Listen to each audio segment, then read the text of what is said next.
Bom dia, irmãos e irmãs. Hoje eu não estou aqui para dar aviso, infelizmente. Brincadeiras à parte, é um prazer estar aqui para poder trazer uma mensagem para vocês.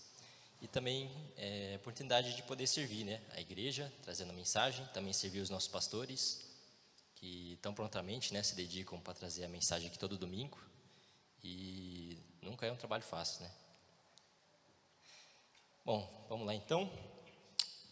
Hoje eu preparei uma mensagem no livro do profeta Malaquias, que eu intitulei como O Engano do Pecado, né? A mensagem ela tem como objetivo fazer um breve panorama pelo livro, tocar nos pontos que o profeta toca, né, nesse livro, e também fazer uma reflexão sobre um tema que se encontra em todo o livro de Malaquias, né? Que é sobre como o pecado ele nos engana, né? Mas antes de começar, gostaria de orar. Pedir que os irmãos abaixem suas cabeças. Vamos orar. Senhor, eu gostaria de te agradecer, Pai, por mais um dia que a gente pode estar aqui na Tua casa. Obrigado pelo privilégio que é poder servir o Senhor. Eu te peço nesse momento, Pai, que o Senhor trabalhe no meu coração, trabalhe na minha incapacidade de pregar a Tua palavra. Que a Tua palavra fale mais alto, Pai, que as minhas imperfeições, que as minhas opiniões, meus pensamentos. E que o Senhor abra o nosso coração, Pai, e trabalhe com a Tua mensagem, o Teu Evangelho. E que, tirando tudo aquilo, Pai, que não presta, que não é seu, então eu te peço nesse momento, concentração, que o Senhor abra os nossos corações para a Tua palavra. Em nome de Cristo. Amém. Bom, para situar então aonde, né, o livro de Malaquias ele se encaixa na história bíblica, né, na história de Israel, eu gostaria de fazer uma rápida recapitulação na história de Israel, para justamente tentar situar o tempo e o contexto no qual o livro de Malaquias ele se encaixa na história bíblica, né? Confesso que essa é uma dificuldade que eu sempre tive quando eu li os livros do Antigo Testamento, também do Novo, saber, né?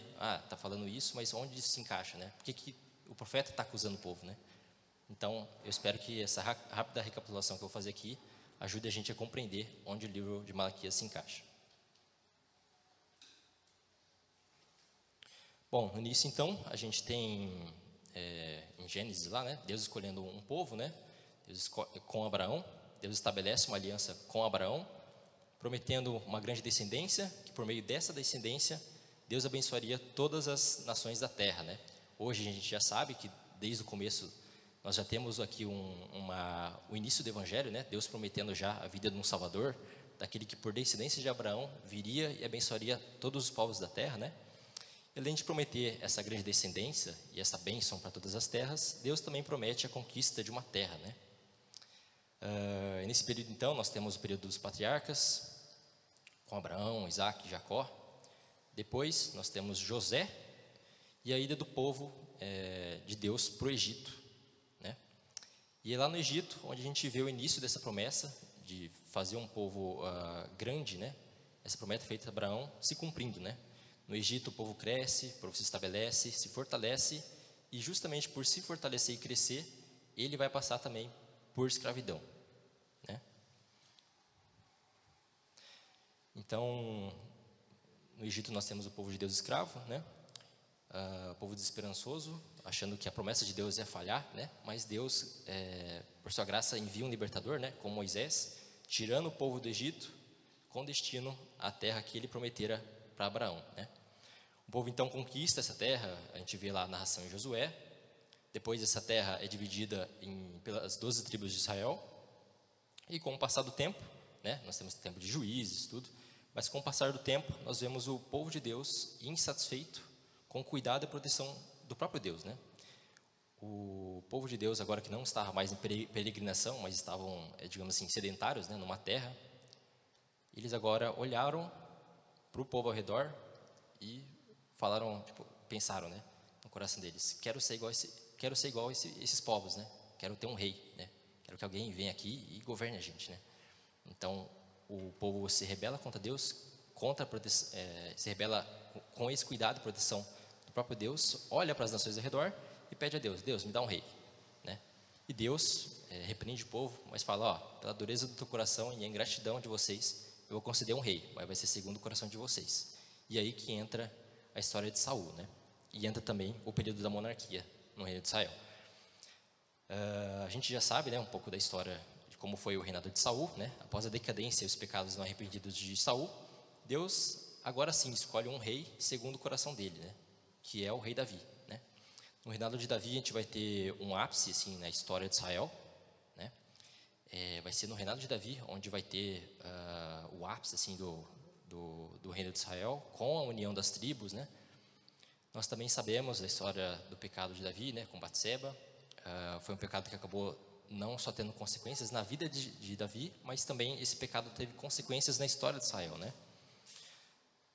Você vê que na família de Davi nunca houve... Primeiro, Davi não foi um bom pai, né? Um pai que ele deveria ter sido, né? A gente vê também na família de Davi nunca houve paz, né? Então, esse pecado de Davi acabou tendo consequências na história de Israel, principalmente nesse ponto aqui, né? Depois com Salomão, a gente sabe que Deus concedeu sabedoria a Salomão, né? A gente, nossa, que rei sábio, né? Mas infelizmente a gente vê na vida dele que ele não utilizou a sabedoria dada por Deus, né? Não utilizou a sabedoria com sabedoria, não se tornando um bom rei. E aí então, depois de Salomão, com o filho dele e depois algumas intrigas que houve no reino, houve a divisão do reino de Israel, né?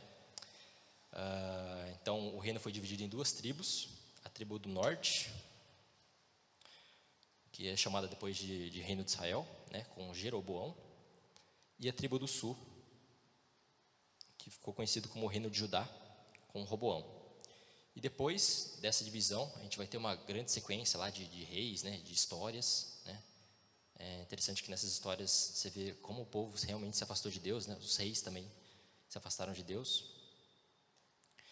E é nesse período, né, onde você tem uma maior presença dos profetas, né, vindo para o povo, pregando uma mensagem de arrependimento, falando: ó, gente, vocês se desviaram do caminho, se vocês não voltarem, Deus vai agir, né? E essas mensagens normalmente dos profetas, eles pregam arrependimento ao povo, né? Ó, se vocês voltarem a Deus, Deus vai trazer bênçãos, mas caso ao contrário, caso vocês não se arrependam, Deus vai trazer castigo vai ser desobediência, né? E uma das consequências que os profetas constantemente falaram, né, caso o povo não se arrependesse, seria da ida do povo para um cativeiro, né? O cativeiro ele era basicamente, você tinha guerras, né, no reino, e quando um povo dominava o outro, normalmente o povo levava o povo dominado cativo para sua própria terra. Então, isso é o cativeiro, né?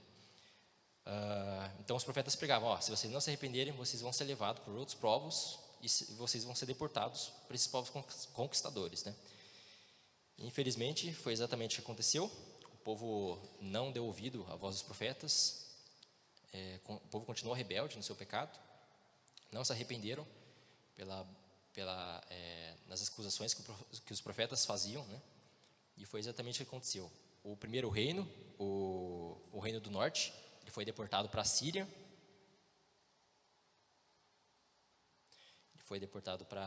É interessante que os assírios, eles tinham uma característica, né? Depois os gregos também acabam tendo isso, que é uma característica diferente de dominação do povo. Ele tentava absorver o povo dominado para si por meio da cultura, né?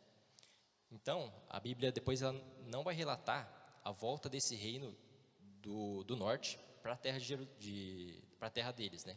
Que era Samaria, né? E então o povo da tribo do norte, cuja capital desse povo era Samaria, né? Acabaram ficando depois conhecidos como samaritanos. E por justamente terem sido absorvidos pela cultura síria, os judeus no Novo Testamento mais puristas, né? Eles vão acabar desenvolvendo rejeição por esse povo aqui, né?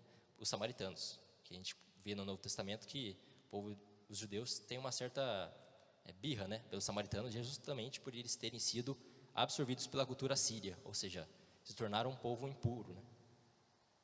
E já o reinado do sul, o reino de Judá, depois de um tempo ele foi dominado e levado cativo para a Babilônia, né? E depois de um tempo, pela graça e misericórdia de Deus, né, com a dominação dos babilônicos pelos persas, né, o povo de Deus foi dominado pelos babilônios e depois Deus levantou os persas para dominarem os babilônios, né? E nesse instante Deus move o coração do governador da Pérsia, que vai emitir um decreto autorizando o povo dele voltar para a terra dele, que era Jerusalém. Esse retorno vai acontecer em etapas e depois o povo vai voltar para Jerusalém, a sua terra de início, e vai começar a reconstruir os muros, o templo, né? E é exatamente nesse período de reconstrução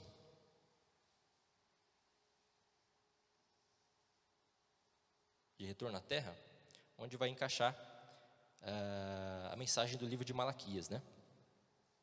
Nesse período de retorno. E nesse período de retorno nós vamos encontrar um povo desesperançoso, desanimado, né? Com a vida espiritual e moral em decadência.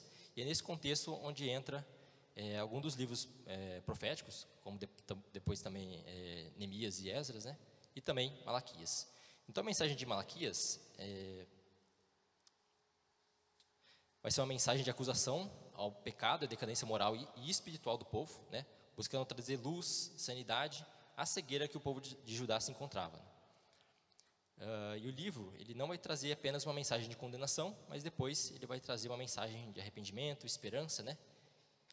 Mencionando a vinda de um mensageiro da aliança, né? Que aponta para aquele que viria de abrir o caminho para um outro que viria, né? Apontando um pouco para João Batista e Cristo, no qual trará juízo e salvação para o povo de Deus. Então, tendo feito essa rápida recapitulação da história de Israel e mostrando onde o livro de Malaquias se encaixa, vamos então para a mensagem principal, o versículo principal da mensagem de hoje, que está em Malaquias 3:7. Eu vou ler. Desde os dias dos vossos pais, vos desviastes dos meus estatutos, e não o guardastes. Tornai-vos para mim, e eu me tornarei para vós, diz o Senhor dos Exércitos. Mas vós dizeis, em que havemos de tornar? Né? É interessante nesse versículo que Deus fala diretamente para o povo, né? Vocês desviaram dos meus mandamentos, dos meus estatutos, né? Deus acusa o povo, vocês estão em pecado, né? Vocês estão longe de mim. E o povo se questiona, né? Em que havemos de tornar? Né? É como se eles questionassem e voltassem de volta para Deus, tipo, nós nos desviamos? Quando? Como? Né? E ao longo do livro de Malaquias, 6 vezes Deus vai acusar Israel, né? Com 6 argumentos. E nessas 6 vezes Israel tem a mesma atitude de questionar e não querer receber a culpa, né? Chega até a ser um pouco irônico, né? E ao mesmo tempo triste, como o próprio povo de Deus, né? Está acusando como Deus está acusando o próprio povo dele, né? E o povo sempre retruca de volta culpando a Deus, né? Esse Deus que os fez, né? Os conduziu durante todo o deserto, né? Sempre esteve lá cuidando, suportando, né? Dando graça, permitindo que eles voltassem, e ainda assim o povo retruca, né? E aí, olhando essa rebeldia, a gente se questiona, né? O quão cego eles estavam para chegar a esse ponto, né? Quando a gente lê o texto também, a gente fica um pouco espantado, fala, nossa, que povo que está retrucando a Deus, né? Que povo que está respondendo a Deus? Será que Deus está falando com os sodomitas, né? Com os amonitas, os moabitas, os filisteus, né? Os inimigos de Deus, né? Será que os inimigos de Deus estão respondendo a Deus? Mas não, né? O triste é que é o próprio povo de Deus, Israel, que rejeita a voz de Deus, né? Rejeita a voz do seu Criador, do seu protetor, né? Esse mesmo povo que viu maravilhas acontecerem no Egito, viram o Mar Vermelho se abrir, viram a palavra de Deus se cumprindo, viram a palavra da boca dos profetas, né? Se tornando realidade.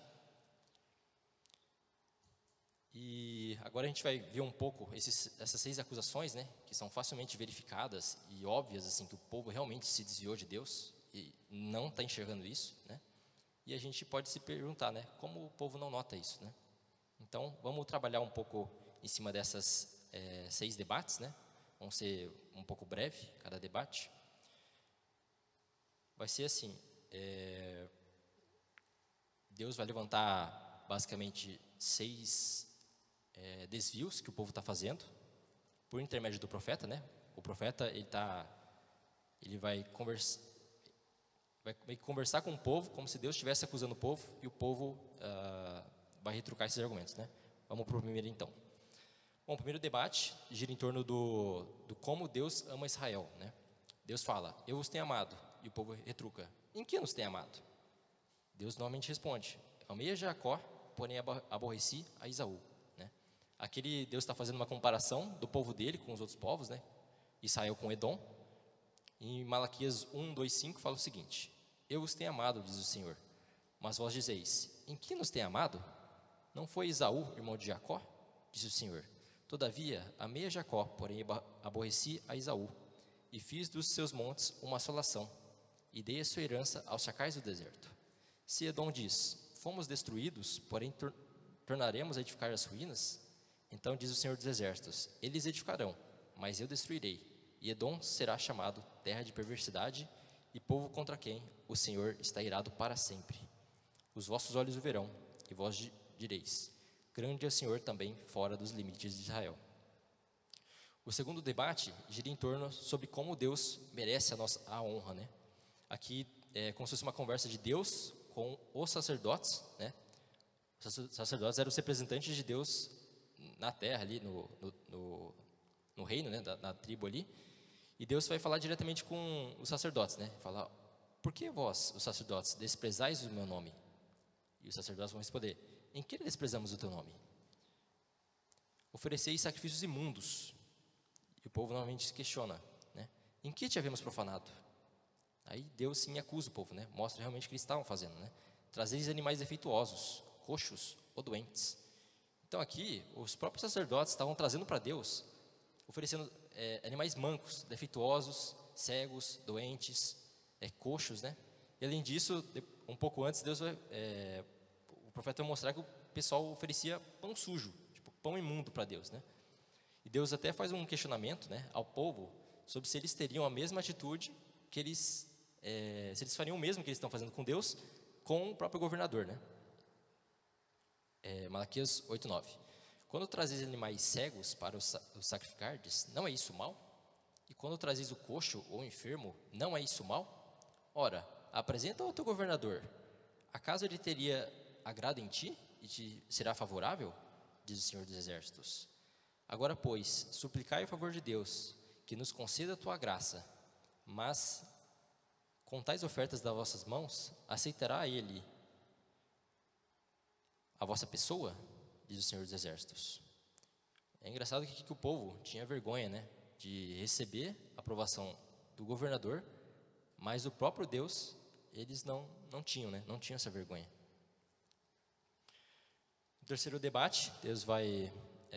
o argumento é que Deus odeia o divórcio, né? O profeta fala para o povo: Deus não vai acertar a oferta de vocês. O povo se questiona: por quê? E o profeta acusa o povo: porque quebrastes a aliança de matrimônio com a mulher da tua mocidade. Malaquias 2, 10 a 14. Nós temos nós mesmos o mesmo Pai? Não nos criou o mesmo Deus? Por que seremos desleais uns para com os outros, profanando a aliança dos nossos pais? Judá tem sido desleal, e a abominação se tem cometido em Israel e em Jerusalém. Porque Judá profanou o santuário do Senhor, o qual ele ama, e se casou com a adoradora de deuses estranhos. O Senhor eliminará das tendas de Jacó o homem que fizer tal, seja quem for, e que apresenta ofertas ao Senhor dos Exércitos. Ainda fazeis isto: cobris o altar do Senhor de lágrimas, de choro e de gemidos, de sorte que ele já não olha mais para a oferta, nem aceita com prazer da vossa mão. E perguntais: por quê?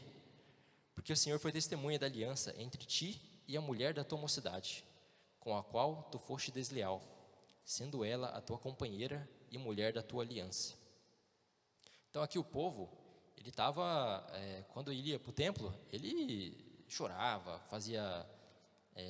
se mostrava, falava que estava arrependido, chorava, gritava, né?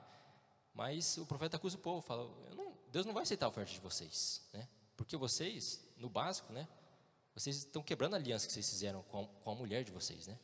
Além disso, vocês estão também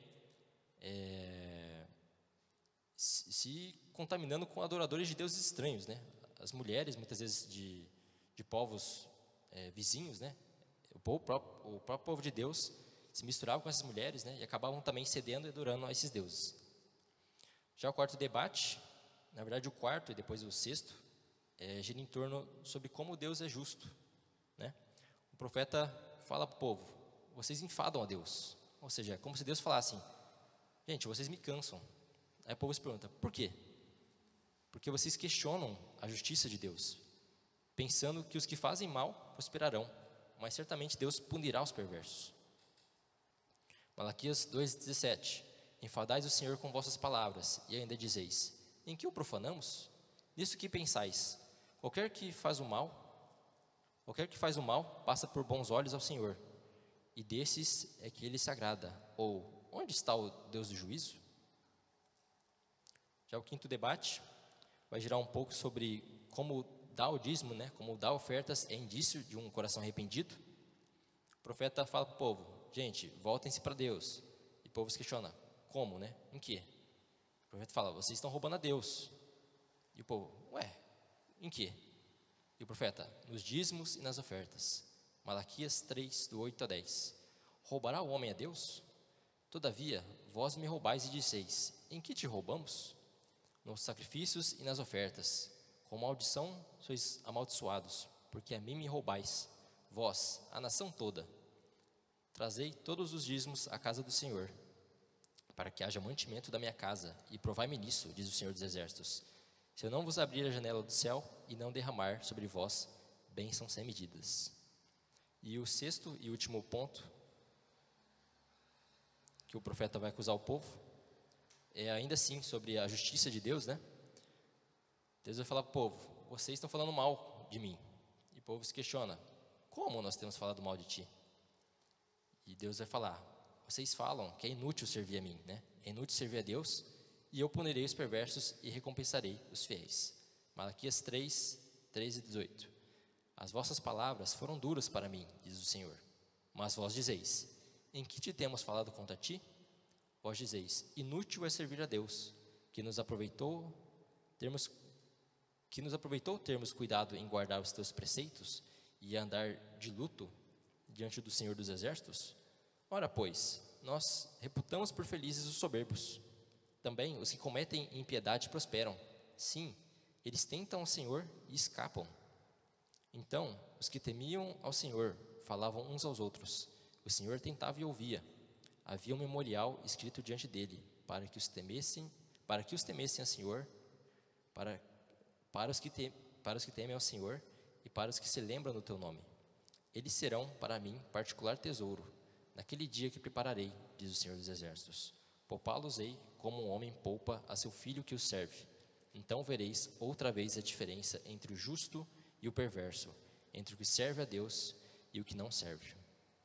Então, ao longo de todo o livro de Malaquias, Deus vai acusando o povo, sempre, né, com seus argumentos, e o povo sempre se questionando, e Deus vai sempre desmontando esses questionamentos e esses argumentos que o povo vai dando de volta contra o profeta e contra Deus, né? E aí a gente pode se perguntar, né, como a gente consegue explicar, né, esse nível absurdo de cegueira que o povo se encontra, né, de endurecimento de coração, de tolice? E para responder essa pergunta, eu gostaria de levantar 2 pontos. O primeiro seria anos em uma cultura de pecado, né? Em resumo, esse ponto é o seguinte: anos falando e pensando que a grama é azul, em algum momento a gente vai achar que a grama é azul, né? A história de Israel, a gente pode ver na Bíblia que ela teve vários episódios de abandono ao Criador, né? Narração do povo de Deus pecando contra Deus é uma das coisas que a gente mais tem no Antigo Testamento, né? É interessante que o versículo principal, né, Malaquias 3:7, ele começa falando: desde os dias dos vossos pais, né? Então, é interessante notar, assim, que o próprio povo de Deus, aquele que já disse inicialmente, né, que recebeu a revelação de maneira direta, viu maravilhas acontecerem no deserto, né, na saída do Egito, né? Esse mesmo povo acabou perdendo, né, a cultura bíblica, perdeu a influência bíblica, os padrões de Deus, né? E que nos leva a imaginar o risco também que a gente corre, né, de também perder esses princípios de Deus, né? O que nos leva a questionar também sobre o que acontece que a gente não nota os nossos pecados, né? Por mais óbvios que eles pareçam. E para responder essa pergunta, vamos olhar novamente para o cativeiro de Judá, né? O povo de Judá, no cativeiro, ele passou aproximadamente 70 anos numa cultura totalmente oposta à cultura de Deus, né? Cultura diferente, deuses diferentes, hábitos diferentes, alimentação diferente, né? Então, e justamente também por eles terem sido levados cativos, né, como escravos, Eles perderam toda a liberdade que eles tinham de cultuar a Deus. Eles já não tinham também o fácil acesso à lei de Deus como a gente tem hoje, né? E 70 anos, né, numa cultura diferente, vai acabar destruindo totalmente a identidade do povo, né? E quando o povo retorna à terra e aos costumes bíblicos de Jerusalém, né, de sacrifícios, tudo, o povo já estava 70 anos habituado com o pecado, né? Fora aquilo que a gente tem em toda a história de Israel, né? De um pai passando um pecado para o filho, dando um mau exemplo, e o filho aprendendo e passando para o filho dele, né? Então, do mesmo modo, a gente também, né, aplicando para a gente, né? A gente acaba acostumando com a cultura secular, assim como também foi Israel no período do exílio, né? Nós hoje vivemos numa cultura que a Bíblia diz que jaz no maligno, né? Em 1 João 5,19, assim como também era nos tempos antigos da Babilônia, né? Por vezes a gente é levado a diferentes culturas caídas no nosso dia a dia, quando a gente vai trabalhar, quando a gente vai estudar, quando a gente vai para a escola, quando a gente está na universidade, né? E esses ambientes e culturas são ambientes e culturas que atacam diretamente o nosso Criador, né? Ou nos dá preocupações, né? Coisas que a gente tem que fazer, que nos fazem, por vezes, acabar esquecendo do nosso Criador, né? Do nosso papel como filhos de Deus. E eu vou dar alguns exemplos aqui, né? Do quanto a cultura acaba influenciando a nossa visão bíblica das coisas, né? Um exemplo, uso de roupas sensuais, né? Logo que a gente se converte, né? Ou até nos tempos antigos, a gente via essa preocupação, né? De não vestir, de não passar mensagens, ou se vestir e tal. Mas com a cultura, né? A gente está cansado de ver outdoors, filmes, a própria mídia, né? Propagando que isso é belo e tal. E com o tempo no começo a gente pode até resistir, né? Mas depois, com o tempo, a gente começa a suportar isso, né? Falar, deixa o pessoal se vestir assim, né? E depois a gente passa até a gostar, né? Fala, nossa, é legal, né? Vestir assim e tal. O mesmo acontece, um exemplo, com violência, né? Que a gente vê na TV, né? No começo choca, mas depois vira normal. E depois a gente até acha esquisito, né? Quando não tem isso. Levando também um outro ponto agora, um pouco mais direcionado para as mulheres, né? Como a cultura trabalha os nossos princípios, né? É o abandono que as mulheres têm tido, né? De um desejo, né? De tipo seguir uma carreira, ao invés de querer exercer seu papel e primeiro o ministério, né? Que Deus dá às mulheres de às vezes serem boas mães, né? Terem um lar, serem boas esposas, né? E também para os homens, né? Desejando poder, dinheiro, sucesso, né? São coisas que a cultura vai trabalhando e a gente acaba absorvendo, né? Sem que a gente perceba. Então, essa cultura errada faz com que a gente se acostume com esses absurdos e aí, por muitas vezes a gente nem sente culpa, né? E a gente acaba aos poucos chamando de luz aquilo que Deus fala que é trevas e chamando de trevas aquilo que Deus fala que é bom, que é luz, né? Então, décadas e décadas de uma cultura errada pode nos levar a achar até que coisas absurdas, intoleráveis, são na verdade toleráveis e amáveis, né? Isso explica em parte, né, ainda de maneira incompleta, o grau de insensibilidade do povo de Israel, vindo de uma cultura pecaminosa, tanto do povo sendo rebelde, quanto também de passar essa maratona numa cultura totalmente contra Deus, né? E relacionando essas 6 acusações que Deus fez contra o seu povo, eu gostaria de trazer rápidas reflexões sobre como isso se aplica hoje, né, na nossa vida.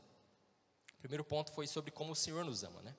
O quanto nós também não nos questionamos sobre o amor de Deus por nós, né? Quando a gente encontra alguma dificuldade na nossa caminhada, seja por doença, às vezes dificuldade financeira, às vezes a gente cria necessidades que na verdade a gente não precisa, né? Necessidades fúteis, e a gente acaba não tendo, né? E isso nos leva muitas por vezes a questionar o cuidado de Deus por nós, né?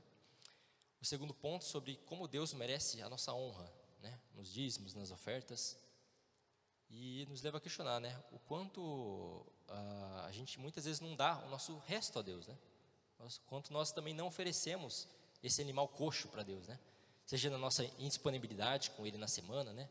Aqueles dias que a gente passa o dia trabalhando, chega cansado de noite, né? E a gente oferece só o resto para Deus, né? Na semana, seja na doação também, do nosso tempo para servir e se desgastar servindo os outros, né? Seja na entrega de pequena parte também do nosso recurso, a quem na verdade é Deus que nos dá tudo, né?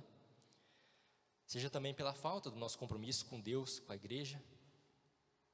E também, outro ponto que o profeta tocou com o povo de Israel, e também pode tocar com a gente, é se a gente tem se preocupado mais em agradar os outros, né? A governadores, aos nossos chefes, a pessoas pelas quais a gente acha que é mais importante que o próprio Deus, né? Terceiro ponto, sobre como Deus odeia o divórcio, o quanto nós também não traímos, né, os nossos cônjuges ou até o mesmo nosso ou até o nosso Deus, né, com pensamentos e olhares perversos ao longo da nossa semana. O quarto e o sexto ponto, sobre a justiça de Deus, o quanto também a gente não questiona a justiça de Deus ao a gente desejar, né, ter uma vida de sucesso, assim como os ímpios têm, né, questionando a bondade, a justiça de Deus, onde a bondade e a justiça de Deus estão nisso, né? Até nos questionando a tal ponto de perguntar, né, se vale realmente a pena servir a Deus. Isso é um questionamento que a gente vê em outros lugares da Bíblia, né? No livro de Abacuque, a gente vê esse questionamento. O salmista, no Salmo 73, lá fala, né, que ele quase perdeu da fé, ele quase caiu da fé, né, ele quase vacilou, justamente quando ele via a prosperidade dos ímpios e se questionava, né, onde Deus está nisso? Será que Deus realmente é justo, né? Eu que sirvo a Deus, realmente vale a pena servir a Deus? Sendo que quem está desfrutando das bondades, né, e da prosperidade são aqueles que desprezam a Deus, né? E o quinto, sobre Deus merecer a nossa gratidão e o nosso dízimo, né? Quanto muitas das vezes a gente não é grato pelo que a gente deve, o quanto a gente não demonstra também essa gratidão para com Deus e também para o nosso próximo, né? E indo agora para o segundo ponto, né? O primeiro ponto foi sobre como a cultura influencia, né, a gente a estar num estado de cegueira. O segundo ponto, que na verdade é um dos principais explicações o porquê a gente não enxerga quando a gente peca, né, é justamente resposta desse questionamento aqui, ó. Porque apesar de Deus falar que o povo estava errado, nessas 6 acusações, todas as vezes o povo se rebela e retruca. E agora, gostaria de trabalhar no ponto principal, que é o ponto da mensagem, que é como o pecado ele é enganador, né? Jeremias 17:9, ele vai falar o seguinte: enganoso é o coração, mais do que todas as coisas, e desesperadamente corrupto, quem o conhecerá? Né? Aqui em Jeremias, a gente tem um versículo bem conhecido, né? E ele se questiona, né? Quem pode conhecer esse coração, né? Que é desesperadamente corrupto, né? O versículo, então, ele apresenta o nosso coração como um enganador, um trapaceiro, né? E como bom trapaceiro, tem sempre aqueles tolos que sempre caem nas mesmas armadilhas, né? Nas mesmas trapaças. E esse tolo, né, preferido no nosso coração é nós mesmos, né? Nós somos enganados por nós mesmos. Eu separei aqui alguns exemplos de como o nosso coração nos engana, né? A ponto da gente não ver algo que está claro e de um momento para o outro, quando às vezes Deus trabalha no nosso coração, a gente passa a enxergar e se questiona, como eu não vi isso, né? O primeiro exemplo é a trave no olho, né, que Jesus dá o exemplo lá em Mateus 7:3, que diz que a gente consegue enxergar o cisco do olho de uma pessoa a quilômetros, mas muitas das vezes a gente não enxerga a própria trave que está no nosso, né? Mostrando aí uma cegueira absurda, né? Natan e Davi, com Davi pecando, né, lá com Batseba, o profeta Natan foi lá, contou uma história para Davi, né? Mas Davi não se tocou, né? Natan precisou confrontar Davi diretamente para Davi poder perceber que na verdade aquela história era realmente o que Davi estava fazendo, né? Outro exemplo do filho pródigo, né? A história do filho pródigo também em determinado momento, né, no qual o filho se distancia da casa do pai dele. Lá no texto de Lucas 15:17 vai falar o seguinte, né, que caindo em si lembrou-se da fartura da casa de seu pai, né, mostrando justamente aqui a cegueira no qual o pecado nos leva, né? É como se fosse um estado de transe, assim, né? Você não enxerga realmente o que está acontecendo, né? O último exemplo, Pedro negando a Jesus 3 vezes, né? Jesus já havia falado para Pedro que Pedro negaria, mas Pedro falou, não, jamais. E Pedro justamente vai fazer aquilo que Jesus já tinha falado que ele iria fazer, né? porque Jesus já conhecia o coração de Pedro. E Pedro nega Jesus, né? E no texto lá de Mateus 26, 75, vai falar que naquele momento Pedro se lembrou das palavras de Jesus e chorou amargamente, nos mostrando justamente esse estado de cegueira que nosso coração nos coloca, né? Então esses exemplos que eu dei aqui servem para a gente ver, né, como a gente não consegue enxergar nem mesmo um palmo à frente do nosso nariz, né? A gente não sabe onde a gente está, muitas das vezes a gente não consegue enxergar aquilo que a gente faz, não enxergamos a nós mesmos, né? E justamente essa incapacidade de enxergar é um dos motivos pelos quais a gente não pode, na verdade não consegue, né, se basear na luta contra o pecado, né, em regras, porque as regras por si mesmo, a gente não consegue cumprir essas regras, então elas na verdade são inúteis, né? E aí que entra a nossa necessidade principal, né, que é a nossa necessidade do Evangelho de Deus. Em Hebreus 4:12 vai falar que o Evangelho ele é como uma espada, né, de dois gumes que entra e separa. Em Hebreus 4:12, pois a palavra de Deus é viva e eficaz, e mais afiada que qualquer espada de dois gumes. Ela penetra até o ponto de dividir alma e espírito, juntas e medulas, e julga os pensamentos e as intenções do coração. Então o Evangelho, ele tem essa característica, né, de nos abrir ao meio. O Evangelho nos expõe, ele expõe e julga todos os nossos pensamentos rebeldes e resistentes, né, contra Deus. Ele julga também as intenções do nosso coração, né? O Evangelho expõe realmente quem a gente é. E a partir do momento quando a gente enxerga realmente a nossa condição como pecador, aí sim vai ser mais fácil a gente conseguir perdoar o próximo, né? Mais fácil, quando mais fácil a gente reconhece o nosso pecado, a gente também aprende a como viver a vida ao lado do outro pecador, né? Porque eu sou um, vocês também são um, né? E só o Evangelho mostra o quanto a gente é pecador e o quanto a gente é maligno, né? Porque do contrário, se a gente não enxergar quem a gente é pela mensagem do Evangelho, né, com Deus intervindo na gente, do contrário, o nosso coração ele é um dos melhores advogados que existe, né? Não querendo falar mal dos advogados ou ofender os advogados aqui da igreja, mas quando você oferece aí milhões para um advogado, né, para ele defender um caso perdido já, onde não tem como ganhar, esse advogado vai colocar a culpa em todo mundo, né? Até mesmo na vítima, que às vezes até morreu, né? Então, esse advogado vai dar um show, né, de retórica para tentar provar o seu ponto. E esse advogado, e nosso coração é justamente como esse advogado, né? Ele faz isso o tempo todo. Ele culpa todo mundo, né? Assim como Adão fez em Gênesis, né? A mulher que tu me destes, ele jogou a culpa em Deus, né? E o nosso coração, justamente para tentar justificar os nossos pecados, as nossas atitudes, né, os nossos pensamentos, ele vai tentar colocar a culpa em todo mundo, menos na gente mesmo, né?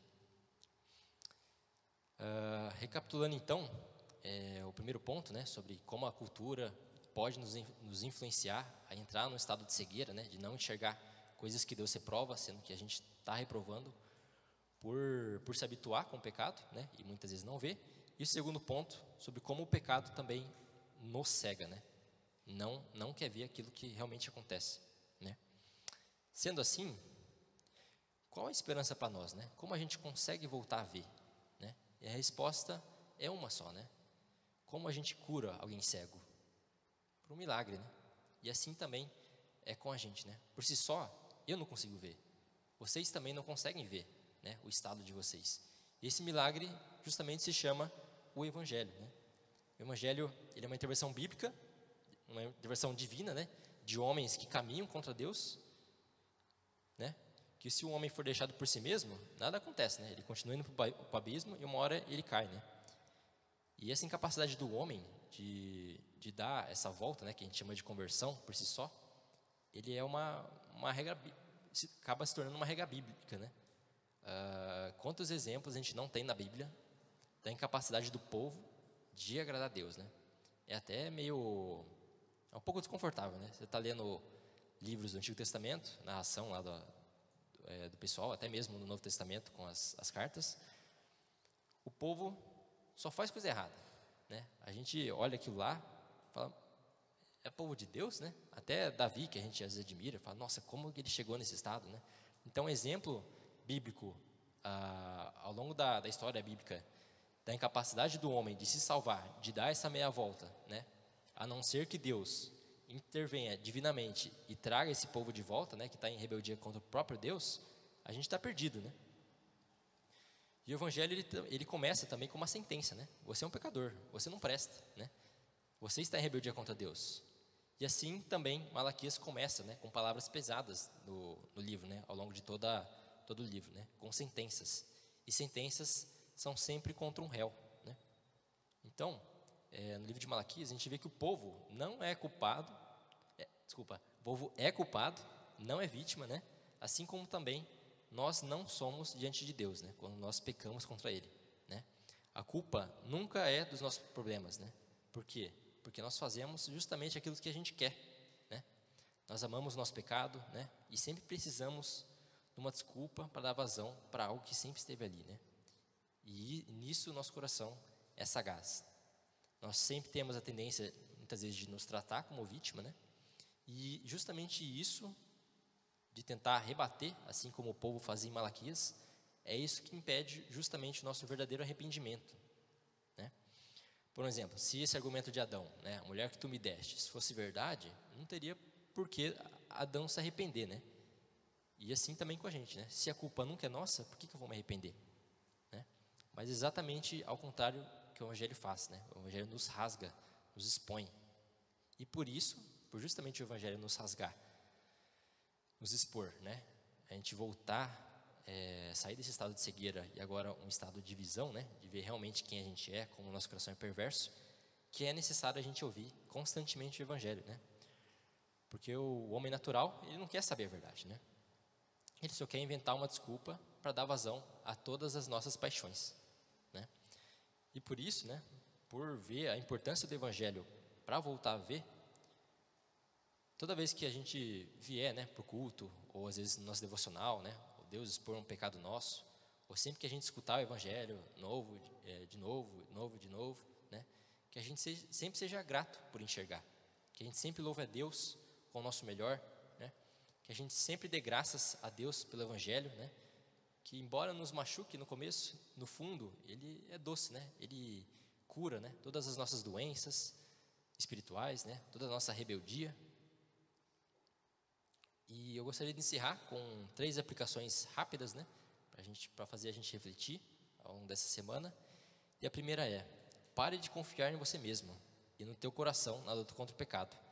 Enxergue quem realmente você é. Reconheças que és corrupto, que adora inventar desculpas, né? Então, esse é um ponto que na vida cristã muitas vezes a gente cede, né? A gente às vezes tenta bolar regras, a gente lê um livro, às vezes fala um negócio interessante, não, vou aplicar isso na vida, mas muitas das vezes a gente acaba dando muita atenção para isso e deixando Deus de lado, né? Aquele que sondou os nossos corações e expôs o nosso pecado, é justamente Ele que fica fora da jogada da nossa luta contra o pecado, né? E o segundo ponto é para a gente parar também de dar desculpas na hora de pedir perdão ao nosso próximo, né? Não coloque culpa nos outros. Admita quem realmente você é. Diga: eu pequei porque sou pecador, eu não presto, né? A gente tem também que ter o hábito de dar nome aos nossos pecados, né? Não ser algo genérico, né? Tipo, perdão por tudo que eu fiz. Mas de saber onde eu errei, por que eu errei, né? Não sendo como Adão, né? A mulher que tu me destes, jogando a culpa de volta, né? E esse é um ponto importante, né? Porque a gente sempre tenta se desculpar pelas coisas erradas que a gente comete, né? Ou a culpa é do outro, ou a culpa é da circunstância, ou eu trabalhei demais, fiquei estressado, ou estou de TPM, ou vocês me estressaram, né? Mas a culpa nunca é do outro, né? A culpa é sempre nossa. E reconhecer que a gente fez isso porque a gente quis é algo que nos rasga, né? Tipo, quando você faz isso, realmente você reconhece o teu estado como pecador, né? E terceiro e último ponto, que a gente sempre esteja valorizando o Evangelho, né? Lembrar que a gente é pecador, estamos perdidos e que Cristo salva, não é apenas uma mensagem para salvar, mas também para a manutenção da vida cristã diária. Esse é um ponto interessante que eu experimentei isso, vocês também devem ter experimentado, que assim, depois que você se converte, dá um tempinho e tal, você vai crescendo em santificação, tudo. Chega uma hora que eu já quero esse hábito de meio que enjoar, falar, nossa, eu discuto o evangelho toda hora, né? A gente não pode evoluir, né? Uma mensagem mais, sei lá, aprender coisas diferentes, né? A gente sempre quer algo novo. A gente sempre, às vezes, deixa o evangelho de lado e fala, eu já sei que Cristo morreu por mim, que eu sou um pecador, e agora, né? Mas não, essa mensagem, ela é essencial para também a manutenção da vida cristã diária, né? A gente tem que reconhecer todos os dias que a gente peca contra Deus, que Deus nos salva, né? E é nessa mensagem que Deus vai trabalhando na gente.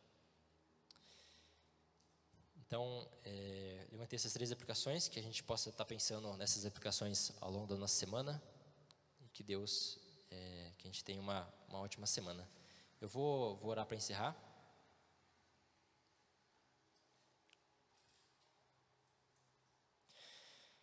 Senhor, obrigado por mais uma oportunidade, Pai, de pegar a Tua palavra. Nós rogamos a Ti nesse momento, Pai, que por Tua misericórdia o Senhor tenha compaixão de nós, tenha compaixão da nossa infidelidade para com o Senhor, da nossa rebeldia, do nosso pescoço que é duro, Pai, que não se inclina perante Ti, né? Que não se inclina perante a Tua vontade. E nos dá, Senhor, entendimento correto do nosso coração, como ele é perverso, que a gente desista, Pai, de ficar se justificando e tentando sair por nós mesmos do buraco no qual a gente muitas vezes nos encontra, Pai, pela nossa própria força. Mas que a gente aprenda a confiar em Ti, no Teu Filho, que nos ama, que se sacrificou por nós, para que a gente tivesse vida plena no Senhor. Que o Senhor também nos capacite com a Tua palavra para lutar contra o engano do pecado, a enxergar o que realmente é luz, né, e chamar de luz, e o que realmente é trevas, e chamar do que é trevas, Senhor, na cultura na qual a gente se encontra, seja em qualquer ambiente que a gente vá ao longo dessa semana, mas que a gente aprenda cada dia mais a ter amor pela Tua palavra, pelo Teu Evangelho, pelo serviço a Ti, Pai, que nos salvou, e que a gente continue nele até a Sua volta, Pai. Te peço também que o Senhor nos dê uma boa semana debaixo da Tua graça, pensando e refletindo em tudo aquilo que o Senhor quer que a gente aprenda e aplique em nossas vidas. É isso que eu te peço, em nome de Jesus, amém.